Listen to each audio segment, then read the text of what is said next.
India के जहाज़ MiG-21 का कम्युनिकेशन सिस्टम जैम होने की वजह से अभिनंदन कंट्रोल रूम से राब्ता ना कर सका और वो लाइन ऑफ कंट्रोल क्रॉस कर बैठा। जैसे ही इंडिया के जहाज़ MiG-21 ने पाकिस्तान की लाइन ऑफ कंट्रोल क्रॉस की तो पाकिस्तान के JF-17 तैयारों ने मिसाइल फायर कर दी, जिसकी वजह से इंडिया का MiG-21 क्रैश हो गया और इस जहाज़ का मलबा मकबूजा कश्मीर में गिरा। अभिनंदन इजेक्ट कर गया, जिसने मकबूजा कश्मीर के इलाके में ही लैंड किया। इससे पहले इंडिया पाकिस्तान पर अटैक कर चुका था और जवाब में पाकिस्तान ने तैयब एंड वेलकम टू टाइकूल टीवी। ये बात है 26 फरवरी 2019 की सुबह की, जब कुछ इंडियन फाइटर जेट्स ने पाकिस्तान की बाउंड्री लाइन क्रॉस की और पाकिस्तान के सूबे खैबर पख्तूनख्वा के कस्बे बालाकोट के आसपास बॉम्ब गिराए। इस हमले की वजह हिंदुस्तान की तरफ से पाकिस्तान पर लगाए गए झूठे इल्ज़ाम थे। फरवरी 2019 के शुरू में मकबूजा कश्मीर के इलाके पुलवामा में इंडियन सोल्जर्स पर एक हमला हुआ था। इस हमले में 40 से ज़्यादा इंडियन सोल्जर्स हलाक हो गए और इस हमले का सारा इल्ज़ाम Indian prime minister Narendra Modi ने पाकिस्तान पर डाल दिया और इसी वजह से एक महीने से पाकिस्तान और इंडिया के दरमियान गलतफहमियां पैदा हो गई और ताल्लुकात बिगड़ गए।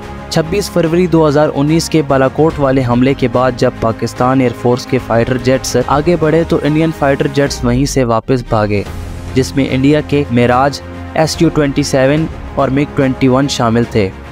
बालाकोट के इस हमले में जो पाकिस्तान को नुकसान हुआ था उसमें कुछ दरख्त और एक कौवा शामिल था। इसके चंद घंटों बाद पाकिस्तान के वज़ीर आज़म इमरान खान ने हुकूमती और आर्मी ऑफिसर से मीटिंग की, जिसमें फैसला हुआ कि इसका जवाब दिया जाएगा, लेकिन तरबियत के दायरे में रहकर, ताकि हालात ज़्यादा ख़राब ना हो। अगला दिन शुरू होता है 27 फरवरी 2019 को, जब पाक फ़ज़ाइया ने इंडिया को जवाब देने और इंडिया पर अटैक करने की तैयारी शुरू कर दी। इन मिशंस के लिए टोटल 18 जहाज़ तैयार किए गए, जिसमें F-16, JF-17 थंडर, मेराज, एवेक्स और डसॉल्ट फैल्कन शामिल थे। ग्राउंड अटैक यानी कि ज़मीनी हमले के लिए मेराज और JF-17 गए और इन फाइटर जेट्स के लिए F-16 भी पीछे आ रहे थे। इंडिया में ब्रिगेड हेडक्वार्टर के आसपास 6 टारगेट सिलेक्ट किए गए थे। इस अटैक में पाकिस्तान के 4 JF-17 एक साथ फ्लाई कर रहे थे, जिसमें सिर्फ 3 JF-17 ने 6 टारगेट्स को लॉक किया और उन पर मिसाइल्स फायर की।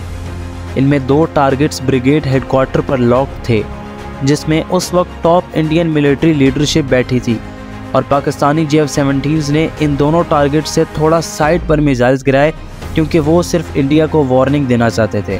इनमें बाकी 4 टारगेट्स राजौरी सेक्टर पर लॉक्ड थे। राजौरी सेक्टर पर पाकिस्तान JF-17 ने H-4 मिसाइल्स फायर किए, जिनका वज़न 2600 पाउंड था। इस अटैक में भी मिसाइल्स को लॉक टारगेट से दूर अनपॉपुलेटेड जगह पर गिराया गया। इस अटैक में इंडिया का कोई जानी नुकसान नहीं हुआ और ये सब पाकिस्तानी JF-17 ने अपनी बाउंड्री के अंदर रह कर किया। इन अटैक्स के बाद इंडियन गवर्नमेंट में हलचल मच गई और यहाँ से खेल शुरू हुआ जो पाकिस्तान और इंडिया के दरमियान हवा में खेला गया। राजौरी सेक्टर पर ग्राउंड अटैक करने के लिए पाकिस्तानी मिराज प्लेन्स इस्तेमाल किए गए थे, लेकिन इनके पीछे JF-17 प्लेन भी मौजूद थे। इसके बाद इंडिया की तरफ से 2 SU-30 प्लेन्स आ रहे थे, जिसमें एक ऐसी पोजीशन में आ रहा था कि जिससे पाकिस्तानी JF-17 को ख़तरा था। वो SU-30 squadron leader Hasan Siddiqui के JF-17 थंडर के सामने आया और मिसाइल्स लगने की वजह से इंडिया में ही क्रैश कर गया और ये मंजर देखते हुए दूसरा SU-30 वहाँ से वापस मुड़ गया।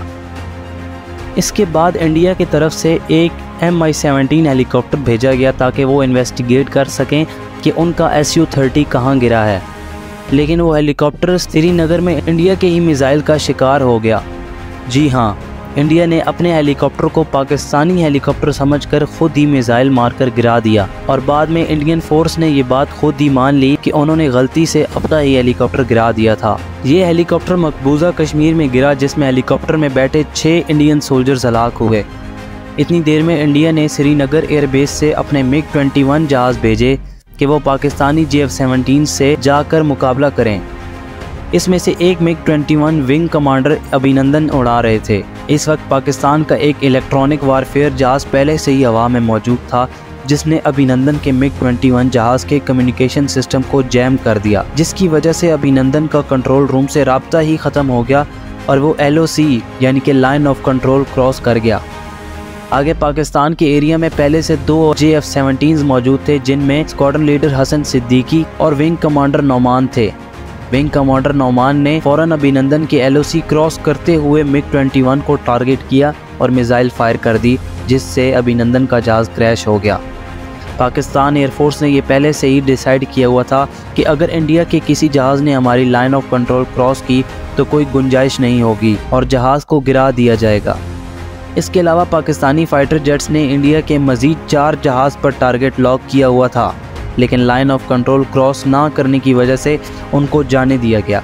जैसे ही अभिनंदन का जहाज़ हिट हुआ तो कश्मीर के लोगों ने ये मंजर साफ तौर पर देखा। उनसे इजेक्ट किया तो कश्मीर के लोगों ने उसके पैराशूट को देखते हुए उसका पीछा किया और जब अभिनंदन ज़मीन पर गिरा तो उन लोगों ने उसको पकड़ लिया और उसको बहुत मारा। इससे पहले जब अभिनंदन ज़मीन पर गिरा तो उसने एक लड़के से पूछा कि क्या मैं इंडिया में हूँ, तो उस लड़के ने चालाकी दिखाते हुए उससे झूठ बोला और उसने बोला कि हाँ तुम इंडिया में ही हो, जिससे अभिनंदन कंफ्यूज हो गया और कश्मीरी लोगों ने उसको पकड़ लिया। इसके बाद पूरी दुनिया के न्यूज़ चैनल्स में ये न्यूज़ चलने लगी कि पाकिस्तान ने इंडिया के 2 फाइटर जेट्स क्रैश कर दिए।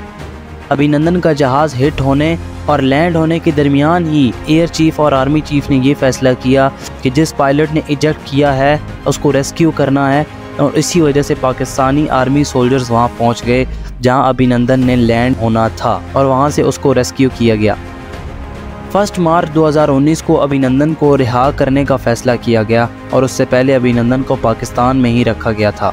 And the T was fantastic. दोस्तों, उम्मीद करता हूँ कि आपको मेरी आज की वीडियो पसंद आई होगी, और अगर आपको मेरी वीडियो पसंद आई तो टाइकूल टीवी को सब्सक्राइब कर लें और साथ दिए गए बेल आइकन को दबा दें ताकि हमारी आने वाली नई वीडियोस का आपको नोटिफिकेशन पहुँचता रहे।